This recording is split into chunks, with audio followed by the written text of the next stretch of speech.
So welcome again to Talking Through Hamlet. Today I've got a live audience. I'm in the room with two actual students. They may even have questions, so we'll roll with it. We're going to look at the scene, Act 4, Scene 4, in which Hamlet has a monologue, a soliloquy, in which he appears resolved, finally, on the plan of vengeance. Finally. When we look at it, one thing I want to notice about the whole scene is that it's yet another instance when Hamlet has a revealing encounter with somebody who is far from his social equal. Now, you could argue that most people are far from being Hamlet's social equal, but sometimes they are particularly revealing and set him in a way that he should have been pursuing a long time ago. For example, he meets player one, and that makes him think that had he but cause, just think what he could do. And if Hamlet was feeling something, or if the actor were feeling something as acute as Hamlet's pain, he would drown the stage and cleave the general ear. Here, Hamlet meets a captain. Later on, he'll meet a gravedigger. He will also meet Osric. But here he meets the captain, and like with his encounter with the player, the captain and the many men at his command make him realize something profound about his situation in relation to humanity in general.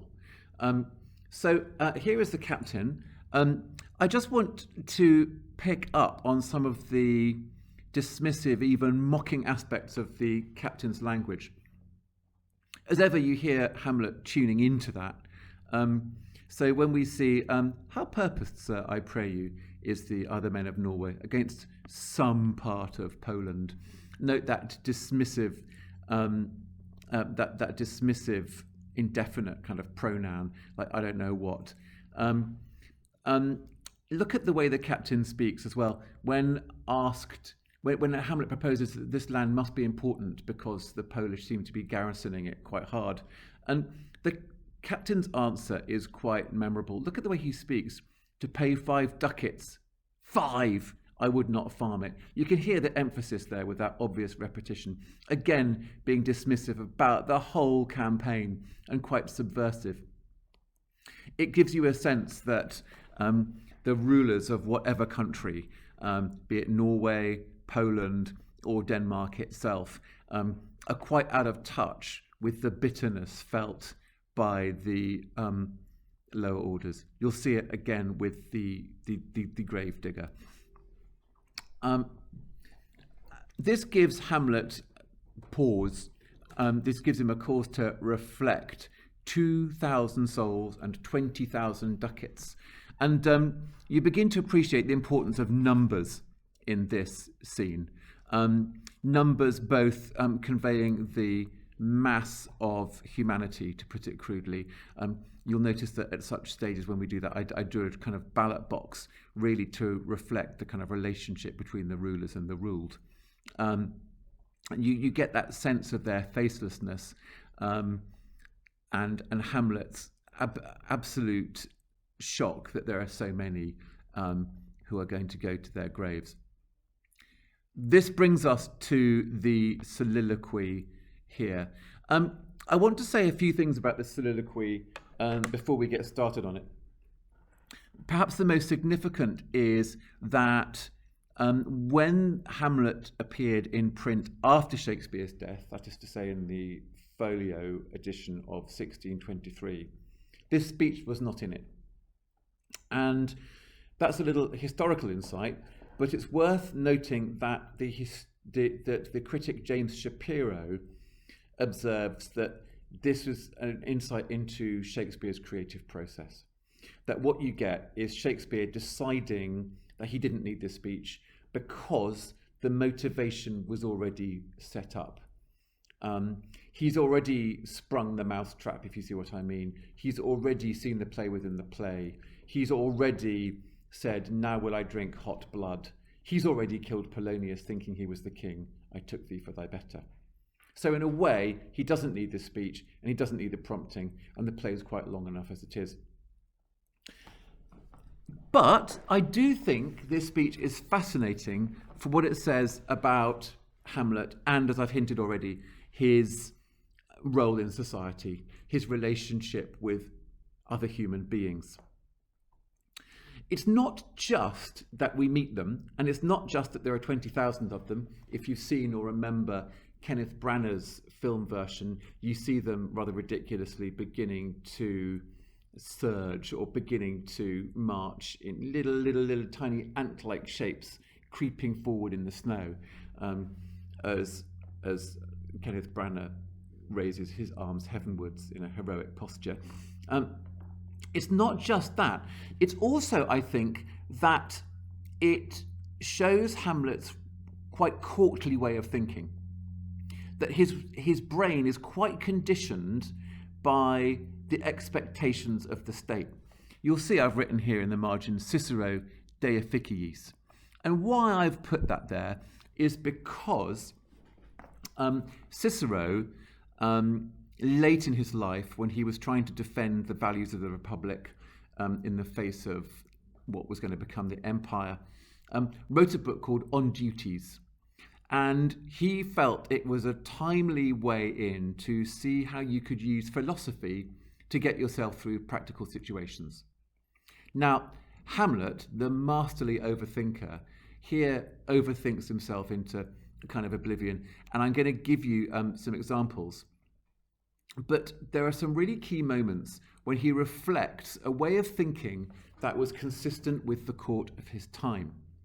If you look at writers like Jonathan Bate or Rhodri Lewis, they're very preoccupied with the idea that Hamlet was thinking what other people were thinking. Rhodri Lewis saying that he is kind of corrupted by the state that fails to live up to these ideals. So when we look, and I promise I won't do it absolutely chronologically line by line, but how all occasions do inform against me and spur my dull revenge. That's a reminder that Hamlet has had similar encounters before. Gosh, I should know by now, he's thinking to himself. And then, but his next line, what is a man if his chief good and market of his time be but to sleep and feed? A beast, no more. Now, in Cicero's book, he's very keen to point out that men, and I mean, he mostly means men because Stoics almost exclusively did, because we'll get to that. But Cicero believed that men were capable of reason, that brought them above the kind of lower ranks, the lower bits of Maslow's pyramids of need. Not that he knew what that was, but that he actually said that we have reason. Now, Hamlet says that he needs to use his reason to be able to think himself into the position to do what he has to do. But I love looking at the language with which he does it. Look at the clauses, the subclauses, and again, the crazy numbers of this sentence. Now, whether it be bestial oblivion, as a reference back to Cicero's words, or some craven scruple of thinking too precisely on the event. Now, thinking too precisely on the event, I could say en passant, is very symptomatic of the way Hamlet thinks. And if you're thinking of him as the great overthinker, the procrastinator who brings so much reason to the problem that he's incapable of doing it, well, there's a little piece of evidence. And look, in a subclause, a little aside, he says, a thought which quartered hath but one part wisdom and ever 3 parts coward.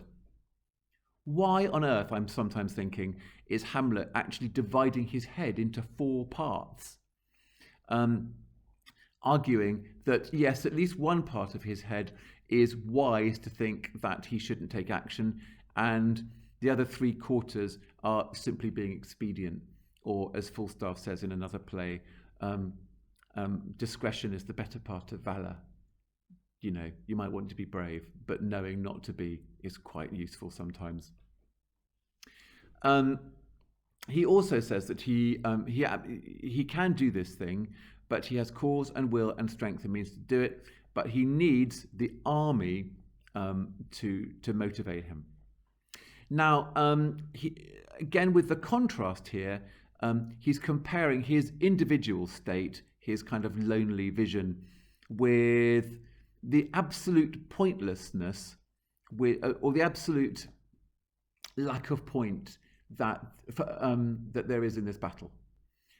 The point being that there's every reason why Hamlet should be doing what he's got to do, absolutely no reason why these men should go to their own deaths, and that's a massive contrast.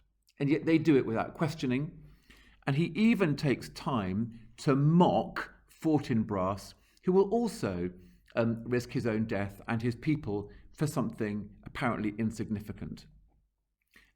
He mocks him as a delicate and tender prince, you ought to know, whose spirit with a divine ambition puffs makes mouths at the invisible event. So he's constantly comparing that to the list of things that he has to contend with.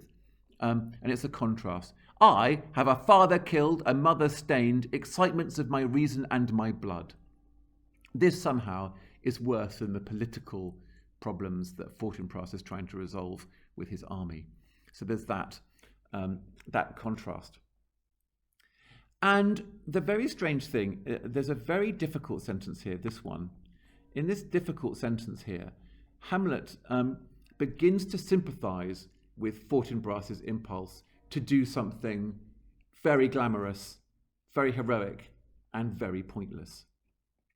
The easiest translation of that sentence, and I do say translation because it could go at least two different ways, but the simplest translation I could offer is that a correct understanding of what it means to be great is to take a proper issue, a proper principled issue when there's really nothing at stake, rather than to stir yourself when there's a big important thing.